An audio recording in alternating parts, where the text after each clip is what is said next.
the most dangerous psychological predators out there, they do not announce themselves with arrogance. No, they really don't. Right. They don't walk into a room making loud demands or, bragging about their wealth. That's the cliche. Exactly. No, the most dangerous ones, they announce themselves with a sigh, with a tear, and with a carefully curated, just heartbreaking story about exactly how unfair the world has been to them. It is the perfect camouflage because, we are so socially conditioned to respond to vulnerability with care, right, with protection. So we essentially leave our front door wide open. We invite the predator in. We invite them in, we make them a cup of tea, and we hand them the keys to our reality. Because if an overt narcissist is, say, a hurricane, right, loud, destructive, knocking down trees, completely impossible to miss. You see it coming from a mile away on the radar. Exactly. But a covert narcissist, they are a termite infestation. You do not know they are there until the foundation of your reality completely crumbles. You're just walking across the living room floor one day, and your foot goes right through the wood. I want to be very clear about the stakes right at the top of this deep dive. Yeah. Because we aren't here to casually diagnose an ex just because of a bad breakup. No. And we aren't talking about everyday selfishness. We are decoding a deeply pathological, structurally predatory personality type that operates behind a flawless mask of suffering. And to even begin spotting this, to really see it, you have to completely dismantle the mainstream stereotype of narcissism. Because it's wrong. It is. When most people hear that word, they picture the cliche, the CEO screaming at an assistant or the influencer taking 1,000 selfies. The hurricane. Right, the hurricane. But the covert or vulnerable narcissist is almost the exact opposite in presentation. They are often highly introverted. Very quiet. Yeah, they might even suffer from severe social anxiety. They are outwardly self-deprecating. Instead of weaponizing arrogance, they weaponize victimhood and martyrdom. It's an inversion. Total inversion. Clinically speaking, they exhibit high neuroticism, meaning they experience a profound amount of negative emotion, anxiety, depression, perceived slights. But the terrifying distinction here, the thing you have to understand is this. They do not experience anxiety and depression simply as afflictions to heal from. No. They unconsciously use them as extraction tools. They use them to secure sympathy, compliance, and control from you. Let's do some behavioral forensics on this immediately, because abstract concepts only get us so far. Let's look at the observable behavior, layer 1. Right. Let's bring in the case study from the clinical literature that perfectly captures this invisible transaction. I call it the dishwasher incident. It's amazing how a mundane household appliance can become the site of a psychological hostage situation. It really is. So let's look at this setup. A wife asks her husband to help their 10-year-old son empty the dishwasher. A completely normal, low-stakes household request. Hey, could you give Tommy a hand with the dishes? That's it. The baseline expectation here is a sure, no problem, or maybe, mildly annoyed in a minute. Exactly. But let's watch the micro-expressions and the behavioral shift here. The husband's jaw tightens. He sighs heavily, and it's a very specific, wounded sigh. The martyr sigh. The martyr sigh. He doesn't yell. Instead, he turns around, walks out of the kitchen, goes upstairs into the guest bedroom, and softly clicks the door shut. And he stays in there for 45 minutes. Over a request to unload plates. Over plates. Now let's pause and look at the wife. She is downstairs, and her nervous system is already starting to spike. She's running the tape back. Yes. She's replaying the last 60 seconds in her head. Did I use a harsh tone? Is he stressed about work? What just happened? The confusion sets in, followed very quickly by guilt. So she walks upstairs, gently knocks, and opens the door to try and resolve the tension. Because she's empathetic. Right. And he is sitting on the edge of the bed, looking utterly defeated. He looks up at her and says, when you asked me to do that, you were basically calling me an idiot. You were telling me I'm incapable of doing a simple chore right, so I have to be supervised with a child. Let me stop you right there. Because I can hear listeners pushing back. I'll push back. If I'm playing the skeptic here, I'm looking at this guy and thinking, okay, this isn't a predator. This is a guy with a severe avoidant attachment style or maybe complex trauma. Right. Like, he's hyper-vigilant to criticism. Couldn't this just be genuine, raw sensitivity? How do we definitively separate a trauma response from a narcissistic manipulation? That is the multi-million-dollar question. That is the exact ambiguity that keeps highly empathetic people trapped in these relationships for decades. Decades. The distinction isn't in the presence of the wound. The distinction is in the direction of the empathy. Genuine sensitivity flows outward. Right. If a truly sensitive, perhaps trauma-burdened person got triggered and stormed off, What happens when they cool down? They usually feel immense guilt. A genuinely sensitive person would come downstairs and say, I am so sorry I reacted that way. You didn't deserve that. I was triggered, but that's on me. Precisely. They are hyper-aware of the emotional burden they just placed on you. Their empathy includes you. But covert narcissistic sensitivity flows in only one direction, inward. Only inward. They are hypersensitive to their own ego threats, but clinically blind to your emotional reality. Look closely at the transaction that just occurred in that bedroom. The husband didn't just misinterpret the request. He engineered a complete inversion of power. It's a sleight of hand. The chore is entirely forgotten. Vanished. The wife walked upstairs to manage a household task. By the time that conversation ends, her request is gone, his accountability is erased, and she has been forced into the role of his emotional regulator. She is now comforting him. Comforting him, validating him, and reassuring him that he isn't worthless. He used a narrative of extreme fragility to extract immediate, unearned emotional caretaking, while simultaneously punishing her for daring to ask something of him. And what's so insidious is that if you stay in a system like this, your behavior changes to adapt to the threat. You condition yourself. Yes, you start walking on eggshells. You stop asking for help because your brain learns the algorithm. If I ask him to do the bare minimum, it will cost me an hour of emotional labor where I end up apologizing to him. It is a masterpiece of coercive control, executed by someone playing the wounded victim. Which means we need to look closer at the actual mechanics of how they pull this off. If the behavior is the camouflage, the language is the weapon, how are they constructing these conversations in real time? I think we have to bring in some of the profiling work around covert linguistic mechanics here. Because when you actually transcribe a conversation with a covert narcissist and read it back, it is chilling. It defies the normal rules of human communication. The fundamental rule you have to grasp, and this is a hard pill to swallow if you are an empathetic person, is that their speech is 100% agenda-driven. Always. Right, because healthy people use language to connect, to understand, to bridge a gap. But the covert narcissist uses speech as an extraction mechanism to manage their internal environment by pulling supply from you. Supply meaning validation, attention, or even just the reaction of seeing you off balance. Exactly. And almost every word is heavily laden with negative affect. Envy, resentment, subtle bitterness, or a desperate need to control the dynamic. Let's look at a specific linguistic strategy. Solicitation speech. God, this is huge. It often manifests as pseudo-humility or pseudo-stupidity. Right, the ostentatious eating of humble pie. They will sigh heavily and drop a statement like, I'm just so ugly, or I'm such a burden to everyone, or I always ruin everything I touch. Yes. And to the untrained ear, this just sounds like someone with remarkably low self-esteem crying out for reassurance. But look at the behavioral physics of those statements. Look at what those exact words force you to do in the moment. If someone you care about looks at the floor and says, I'm just a burden to you, what does your biological and social programming compel you to do? You are forced to rescue them. You have to immediately drop whatever you're doing, rush in, and say, no, you're not. You're brilliant. You're so helpful. I love you. You have to pump them full of validation. It is a solicitation. They are casting a net for a very specific countervailing reaction. They are entirely outsourcing the regulation of their self-esteem to you. And pseudo-stupidity operates on the exact same axis. Exactly. They will look at a task they are perfectly capable of doing and say, my brain just doesn't work like yours. I'm so overwhelmed I can't even understand this form. So you step in and say, it's okay, let me just handle it for you. And the responsibility is instantly transferred. They have successfully manipulated you into serving them, absolved themselves of accountability, and maintained the optics of being a helpless victim. It's Machiavellian. It is.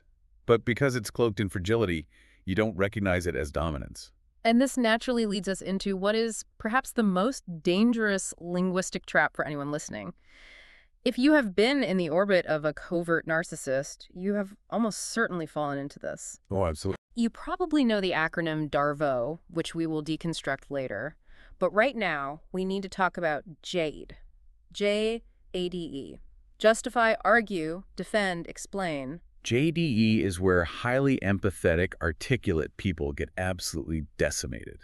Because if you are empathetic, you deeply believe in the power of communication. You operate on the assumption that a conflict is just a misunderstanding. Right, a glitch in the connection. Exactly. You think, if I can just find the perfect sequence of words, if I can just articulate my pain clearly enough, the light bulb will go on. They will finally understand my perspective. But you are operating under a false premise. Yeah. You are assuming the conversation is about resolution. It isn't. The conversation is about dominance. Explaining your feelings to a covert narcissist is like handing over your entire case file to a hostile prosecutor before the trial even begins. That's a great analogy. You think you are sharing a vulnerability to build intimacy. You say, I felt really hurt yesterday when you ignored me at the party because it made me feel invisible. And what are they doing while you are pouring your heart out? They aren't listening to understand your pain. They are data mining. Data mining. They are dispassionately scanning your emotional explanation for raw material that they can catalog, twist, and weaponize against you at a later date. Yes. 2 weeks later, you might be having a completely unrelated disagreement about, say, finances, and suddenly they hit you with, well, you're always so hypersensitive about being ignored. Maybe you're just projecting your insecurities onto me because you have a desperate need to be the center of attention, just like at that party. They weaponize the exact vulnerability you handed them.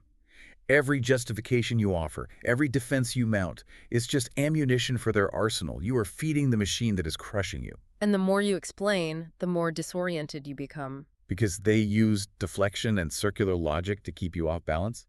You start a conversation about them being 20 minutes late to pick up the kids, and an hour later you were in tears, apologizing for a tone of voice you supposedly used 3 years ago. With absolutely no idea how the conversation got there. None. It is the cognitive equivalent of being spun around in a funhouse mirror. You completely lose your orientation to reality. And this is exactly why victims sound so frantic and disorganized when they finally seek therapy. They are experiencing severe, chronic cognitive dissonance. Which means we need to plunge deeper. If their speech is discalculated, if their vulnerability is a weapon, what is happening biologically? What is broken inside the machine to strip away their empathy in the first place? Because this isn't just about someone having a bad attitude. No, this isn't just being a jerk. No, we have to look at the neurology, layer 4 and 5. When we review the fMRI scans of individuals diagnosed with narcissistic personality disorder, we are looking at structural biological impairments. Specifically, we see anomalies in the anterior insular cortex and the medial prefrontal cortex. Let's break those down because they are crucial to understanding the predator. The anterior insular cortex is essentially the brain's empathy antenna. It's the region that allows you to physically feel a twinge in your own gut when you see someone else get hurt. The medial prefrontal cortex acts like a mirror. It's involved in self-reflection and processing how your behavior impacts the social group around you. And in the narcissistic brain, we see significantly lower gray matter volume in these areas. The hardware itself is compromised. But the truly fascinating part isn't just the lack of gray matter. It's how the networks in the brain fail to communicate with each other. The salience network dysfunction. Yes. To me, this is the master key to understanding their coldness. Think of the brain as having two primary modes of operation. First, you have the default mode network, or DMN. That is the network that lights up when you are focused inward. You're daydreaming, you're thinking about your grocery list, you're processing your own ego and your own needs. It's the me network. Right, the me network.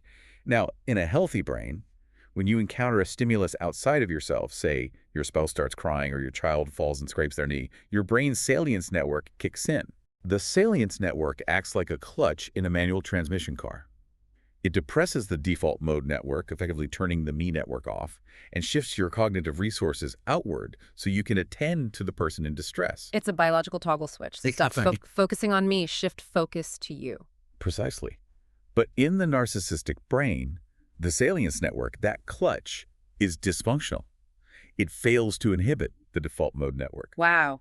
So when they are sitting across from a distressed person, even their own partner or child, they literally have a biological impairment preventing them from turning off their self-focus. Their me network stays locked in the on position. They are biologically trapped in a continuous, inescapable loop of self-reference. Yes. That is a staggering realization. When you are crying in front of them, begging for understanding, their brain is literally incapable of registering your pain as an independent emotional event. It just doesn't compute. They are looking at your tears, and the only data their brain is processing is, how does this crying affect me? How does this make me look? Is this person trying to manipulate me? Why are they burdening my evening with this? Which perfectly explains why their reactions in moments of crisis are so chillingly inappropriate.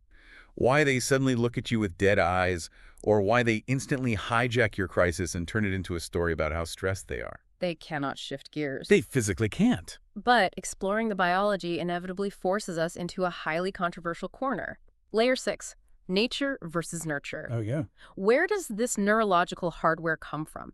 Because for decades, the psychoanalytic literature, the pop psychology, pushed a very specific narrative. The cold mother theory. Exactly. The theory was that narcissism was created by cold, withholding, or overly critical parents. The idea was that a child didn't get enough unconditional love, so they built this grand, false self as a defensive fortress to protect against the shame of feeling unloved. And it is a very seductive theory. It really is. It's a satisfying narrative because it implies that underneath the monster, there is just a wounded child who needs love.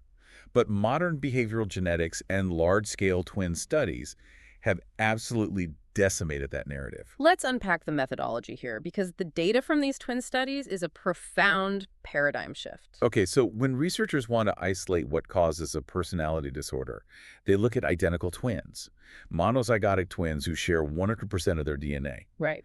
Sometimes these twins are raised together in the same household. Sometimes, due to adoption, they are raised completely apart. The logic is simple. If the cold mother theory is true, then twins raised in different environments by different parents should have vastly different rates of narcissism. But they don't. They don't. The data is unequivocal. Genetics and heritability play a massive primary role in the development of narcissistic personality disorder. And here's the truly shocking part. When researchers isolate the environmental factors, they found that the shared environment, meaning the parenting style, the rules of the household, how much their mother hugged them, it has almost zero statistically significant influence on the development of NPD. Wait, really? So the deeply ingrained cultural belief that they act this way because their parents didn't love them enough is largely a myth? According to the empirical data, yes. The environmental factors that do exert influence are what we call non-shared environments. This refers to random neurodevelopmental noise in the womb, differing illnesses, or a highly individualized, isolated trauma that one sibling experienced but not the other. Wow.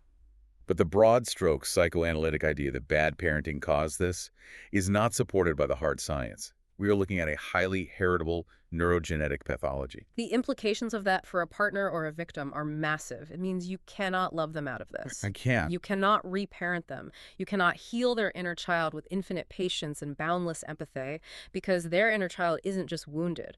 The neurological hardware itself is inherently wired for exploitation.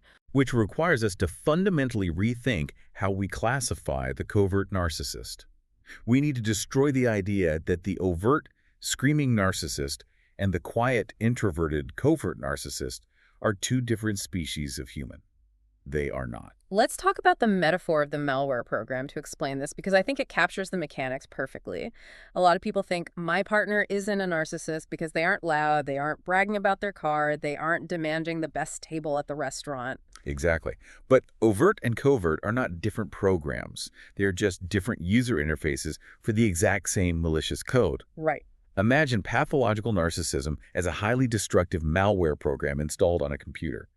The overt narcissist is the malware that pops up on your screen in bright red flashing letters, locking your keyboard, blasting alarm sounds. It is undeniable. It is in your face. The hurricane. The hurricane. The covert narcissist is the exact same malicious code, but it has been instructed to run silently in the background. There are no flashing red screens. There are no alarms. But it's still running. It is quietly consuming all of your computer's battery, harvesting all of your data, and slowly degrading your operating system until the computer completely crashes. The entitlement, the absolute lack of empathy, the grandiosity, the exploitative drive, the code is identical. That's a crucial point. Covert narcissists still possess immense grandiosity. They still harbor fantasies of unlimited success, brilliance, or unique suffering.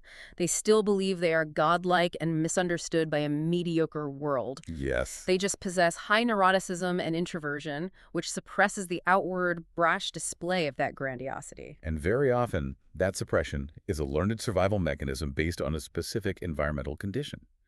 They were raised by an overt narcissistic parent. Oh, that makes so much sense. Think about it. If you're a child growing up in a house dominated by a raging overt narcissist who demands all the oxygen in the room, you learn very quickly that you cannot compete for the spotlight. If you act outwardly grandiose, you will be crushed by the apex predator in the house. So you adapt the code. You adapt. You learn to extract your narcissistic supply covertly. You realize that you can't get supply by being the loudest or the strongest, but you can get it by being the good, suffering, martyred child. You learn to extract pity instead of awe. You learn to manipulate from the shadows. But the terrifying reality is that if their circumstances change, if they suddenly inherit money, achieve a position of unassailable power, or secure a highly submissive partner who won't challenge them, that background malware can suddenly pop up on the screen. The dial flips. The dial flips from covert to overt, and the brash grandiosity they suppressed for years suddenly erupts. Which brings us to the most dangerous escalation point, layers 7 and 8. We've looked at their behavior in the kitchen. We've mapped their brain. We understand the malware. Now we have to look at what happens when this pathology spreads out of the intimate relationship and into a wider social system. A workplace, a Yeah. family court, a friend group. Because the most dangerous phase of dealing with a covert narcissist does not happen when you are compliant and feeding them supply. The real nightmare begins when you attempt to assert autonomy, when you enforce a boundary, when you say no. To a healthy person, a boundary is a request for mutual respect. To the narcissistic brain, a boundary is perceived as a mortal threat. It is a withdrawal of oxygen. Right. But because the covert narcissist is fundamentally terrified of direct, overt confrontation where their mask might slip and they might look like the aggressor, they rarely attack you head-on. Instead, they engage in proxy abuse. They recruit an army. The flying monkeys. Yes. Named after the Wicked Witch's minions in The Wizard of Oz, who fly out and do the witch's dirty work while she stays safely in the castle. It is a highly sophisticated smear campaign. But true to their covert nature, they don't run around screaming that you are a terrible, abusive person. Yeah. That would make them look unhinged. Right, that would ruin the victim mask. Exactly. Instead, they use impression management. They go to your mutual friends or the HR department or your church elders or even Child Protective Services, and they deploy the exact same weapon they used in the bedroom, the flawless mask of the concerned, suffering victim. Let's expand on this with a layered case study, because seeing this operate systemically is terrifying. Let's look at Rena at the tech firm. Okay, Rena. Rena is a director of operations. She is highly competent, driven, logical, and unflappable. A new CEO comes in, and he is a classic covert narcissist.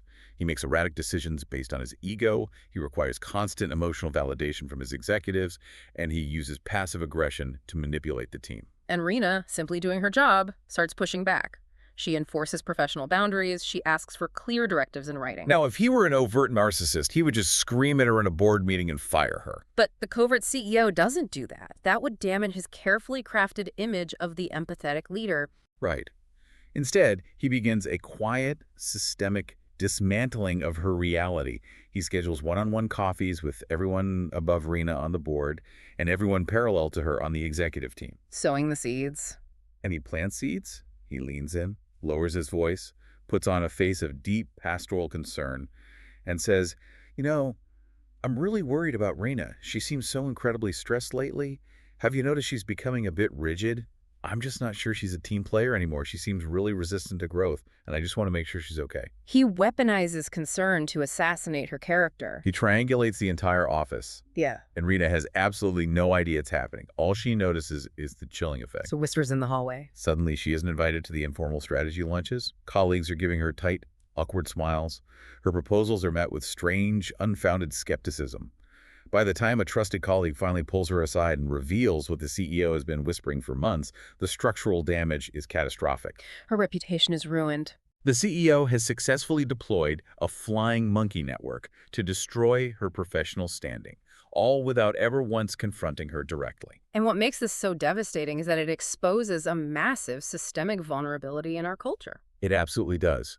Society, whether it's an HR department, a family court judge, or a friend group, is inherently, unconsciously predisposed to believe a calm, charismatic, softly spoken person playing the victim over someone who is visibly agitated, angry, and fiercely enforcing boundaries. Let's play out the end of that scenario to prove the point. If Rena finds out about this shadow campaign, what is her natural reaction? She's furious. She is going to be rightfully furious. She might march into the HR office, visibly angry, voice raised, demanding accountability and justice. And the CEO will just sit there in the chair, perfectly calm, looking slightly wounded, and say to the HR rep, "See, this is the erratic, aggressive behavior I've been so worried about. I just want to get her help." And HR, operating on surface-level optics, will side with the calm predator every single time.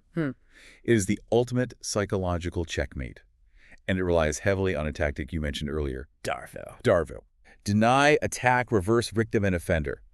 We need to deconstruct why this works so well neurologically against an empathetic person. When you confront a covert narcissist with evidence of their abuse, they don't just deny it. That's step one. I never said that. You're making things up. Step two is the attack. You are always looking for a fight. You are so unstable. But step three is the kill shot. They completely reverse the roles. They construct a narrative where your reaction to their abuse is actually the original abuse. They convince you and everyone else that they are the victim of your toxicity. And they do it with such staggering conviction that it shatters your reality testing. A covert narcissist will very often look an empathetic victim dead in the eye and accuse the victim of being the narcissist. Which sends the victim into an absolute tailspin. Because highly empathetic people possess the capacity for intense self-reflection, which the narcissist lacks. So the victim goes home, buys 3 books on narcissism, books an emergency therapy session, and agonizes for weeks, thinking, oh my God, am I the narcissist? Was my tone too harsh? Am I the abuser? I always tell my patients, a true clinical narcissist never stays up until 3 a.m. agonizing over whether they lack empathy. The sheer fact that you are terrified of being toxic is usually the strongest proof that you aren't. So if you are listening to this and you are feeling that deep pit in your stomach because you recognize this pattern, just as you realize you are dealing with a predator, just as you summon the courage to escape, we have to introduce the most confusing and destabilizing phase of the entire cycle. The moment you try to leave. The hoovering trap, named after the vacuum cleaner, because it is designed to suck you forcefully back into the system. You pull away, you set a hard boundary, you pack a bag, you initiate a separation, or you attempt to go completely no contact. And suddenly, the malware program alters its behavior. The passive aggression vanishes. The subtle put-downs disappear. The victimhood stops. Suddenly, overnight, they transform into the exact partner, friend, or employee you've been begging them to be for years. They deploy performative empathy. It is an Oscar-worthy performance. They will come to you, perhaps with tears in their eyes, and say, "You were right. I've been so blind. I hit rock bottom when you left. I'm starting therapy tomorrow. I read the book you gave me 3 years ago, and I finally see how much pain I caused you. I'm so deeply sorry." They will use intense nostalgia. They will recreate your first date. They will say, remember that weekend in the mountains? We used to be so connected. I just want my best friend back. And this is exactly where the smartest, most emotionally intelligent, highly educated people get ensnared. Because you have been starving in a desert of emotional deprivation for years. You've been desperate for just one drop of validation. And when they finally pour it over you, your brain floods with a massive dopamine spike. The relief is intoxicating. Your empathetic brain tricks you. You think, wow, the communication finally worked. The JDing paid off. They finally heard my pain. But we have to brutally, clinically deconstruct this moment. I need every listener to hear this with absolute clarity. It is not a repair. It is a strategic retreat to reset the board. A strategic retreat, that completely changes the framing. Look at the power dynamics. They are losing control. Their primary source of narcissistic supply, you, is walking out the door. Their false self is facing an apocalyptic ego threat, abandonment, and exposure. So the system adapts to survive. It changes the code. They put on the mask of the healed, accountable, empathetic partner, because that is the specific psychological tool required in this exact microsecond to stop you from leaving. And the deeply counterintuitive truth here is that they don't actually miss you. No.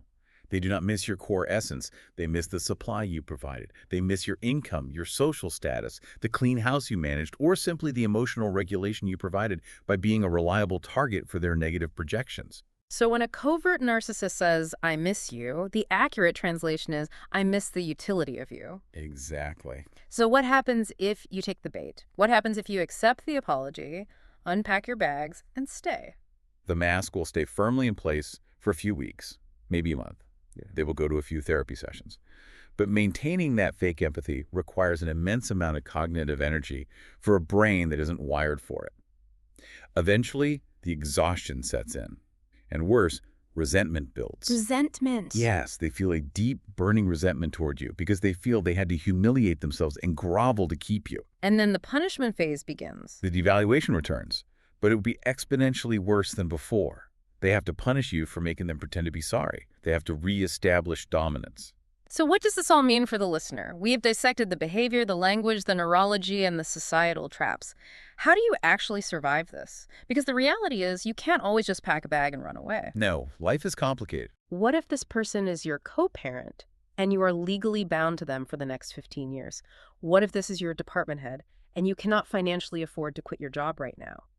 We need to equip the listener with defensive protocols and reputational protection. The very first thing we have to do is destroy a massive misconception in the pop psychology world. You mentioned Dr. Ramani's work earlier, which is foundational on this topic.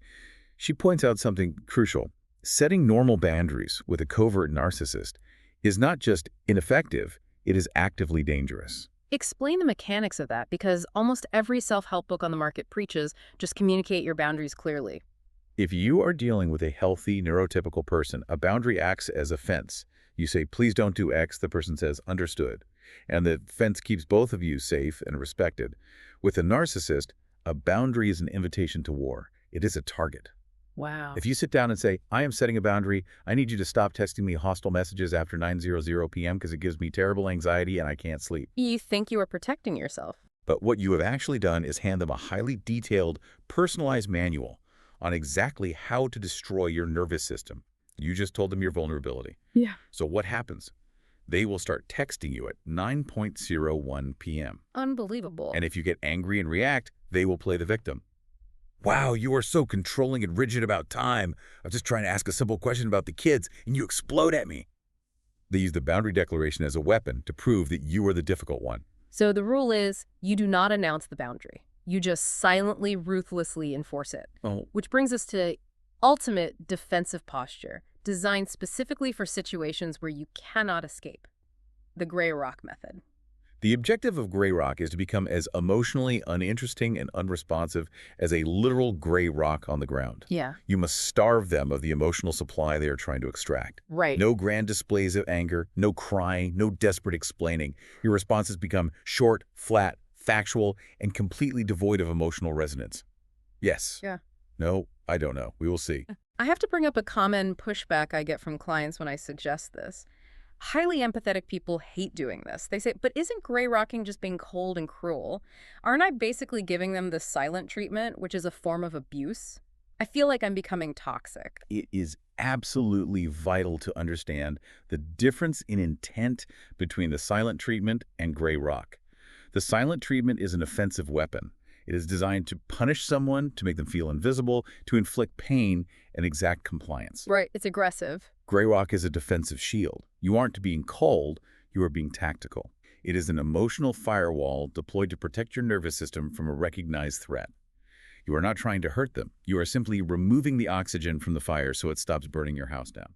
And when it comes to written communication, which is where so much of this abuse happens now, through co-parenting apps, text messages, or hostile workplace emails, we rely on the BIF method developed by Bill Eddy. BIFF. Brief, informative, friendly, firm. Let's run a behavioral simulation on this. Let's role play a co-parenting scenario. You are divorced from a covert narcissist. It's Tuesday night, and you receive this text. You always ignore my messages. You never care about our daughter's school events. You are clearly trying to alienate me from her, and you need to tell me right now why you purposely didn't include me in the email chain with her math teacher. Okay, let's look at the trap. The natural impulse, the JD impulse, is to reply with a massive, highly emotional paragraph defending your character.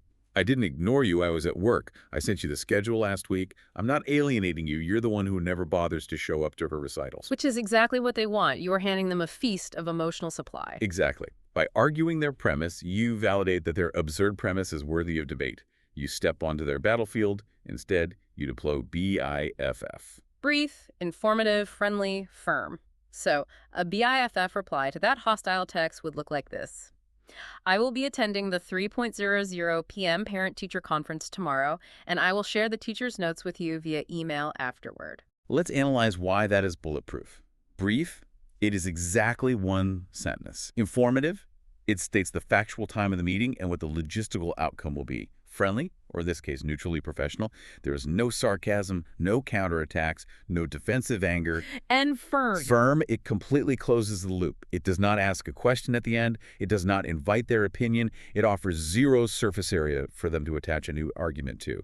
You have stepped entirely out of the matrix. Now, we must warn the listener about what happens immediately after you implement Grey Rock or BIFF. Yeah. Because things will not get better immediately. In fact, they will likely get much worse. We have to explain the extinction burst. When a predator realizes that their reliable extraction tool is no longer working, when they realize you are no longer crying, no longer arguing, no longer defending yourself, they don't just shrug and walk away, they escalate. They double down. They will push every single button they have ever installed in you, trying to get the machine to dispense the supply they are used to getting.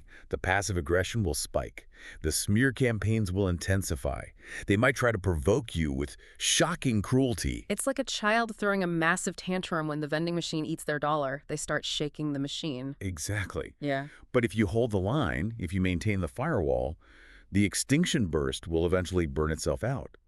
They will realize the well is completely dry, and their biology will force them to seek emotional regulation and supply elsewhere. It requires radical acceptance. It does. You have to mourn the illusion of who you thought they were, accept the reality of the malware program, and protect your reality at all costs. This has been an incredibly intense, layered journey. Let's synthesize what we've uncovered. If you are listening to this right now, you possess a framework that the vast majority of society will never understand. You now know that their vulnerability is a weaponized disguise. You know that their speech, the pseudo-humility, the subtle guilt trips, is a calculated extraction tool. You know that your own deep empathy, your desperate desire to explain and resolve through JEing, is actually their greatest asset. And you understand the underlying neurobiology, the empty personality barrel, the broken salience network that biologically traps them in a permanent, inescapable state of self-focus. You know that you cannot love them into having empathy because the hardware cannot support it. I want to speak directly to you, the listener, for a moment. As we have deconstructed these layers, I know exactly what has been happening in your mind. You've been mentally scanning your past relationships. You've been thinking about that one ex who always somehow made their bad behavior your fault. You've been evaluating your current workplace. Thinking about that one colleague who is quietly, systematically turning the team against you with whispers of concern. You might even be scanning your own family tree, recognizing generations of this invisible operating system at work. It is deeply unsettling to realize that you have been manipulated perhaps for years by someone who successfully convinced you they were the one bleeding. It induces a profound, visceral sense of unease. But that unease is actually a positive signal. That is your intuition finally aligning with the empirical facts. It is the sound of your reality re-solidifying. The fog is lifting. You can finally see the termite damage. But I want to leave you with a final chilling thought. Something we haven't touched on yet, but that builds on everything we've just decoded. We have talked about how this operates in the home, in the divorce courts, and in the corporate workplace. Okay. But if the covert narcissist is a master of hiding their grandiosity behind a flawless, impenetrable mask of suffering, humility, and self-sacrifice, what happens when these exact individuals find their way into the highest ranks of our charitable organizations, our religious institutions, or our healing profession? Wow. Environments where suffering, martyrdom, and sacrifice are literally the currency of power. Exactly. Environments where questioning a humble servant is considered a moral failing. Where else is the ultimate psychological predator currently hiding in plain sight?